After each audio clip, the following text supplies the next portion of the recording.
السلام علیکم ورحمۃ اللہ وبرکاتہ۔ صلو علی الحبیب صلی اللہ تعالی علی محمد صلی اللہ تعالی علیہ وآلہ وسلم۔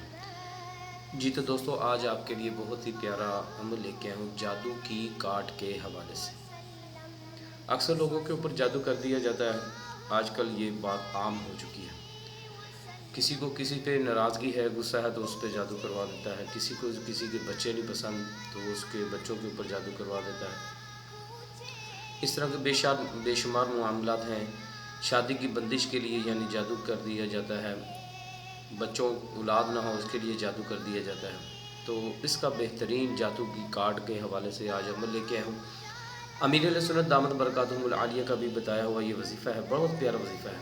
کرنا کیا ہے، ایک تو سب سے پہلے پانچوں نمازوں کی پابندی کرنی ہے، ہر نماز کے بعد درود پاک بھی کثرت سے پڑھیں، صبح فجر کی نماز کے بعد اور شام کو سونے سے پہلے اپنے دونوں ہاتھ اس طرح دعا کے لیے پھیلا لینے اور تین مرتبہ اول آخر درود پاک پڑھنا صلی اللہ علیہ محمد، اور تین مرتبہ آخری تین کل پڑھنے ہیں، یعنی بسم اللہ الرحمن الرحیم، قل هو اللہ احد سورہ اخلاص، پھر دوسرا بسم اللہ الرحمن الرحیم قل اعوذ برب الفلق سورہ فلق، پھر تیسرا قل اعوذ برب الناس سورہ ناس، پھر آخر میں 3 مرتبہ درود پاک پڑھ کر اپنے ہتھیلی پہ دم کر کے پورے جسم پہ پھیر لینا۔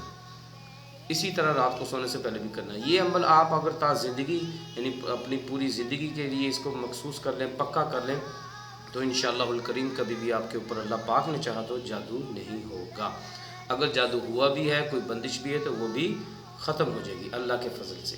اس کو ضرور آزمائیے گا، دوستوں تک بھی پہنچائیے گا۔ اللہ پاک آپ کو خوش رکھے۔ لائک فالو شیئر ضرور کرتے جائیے گا۔ میرا یوٹیوب چینل بھی ہے شاہ صاحب روحانی عمل کے نام سے، اس کو بھی سبسکرائب کریں، اس کو بھی لائک فالو شیئر وغیرہ کیا کریں، ٹھیک ہے۔ اللہ آپ کو سب کو خوش رکھے۔ صلو علی الحبیب صلی اللہ تعالی علی محمد صلی اللہ تعالی علیہ وآلہ وسلم۔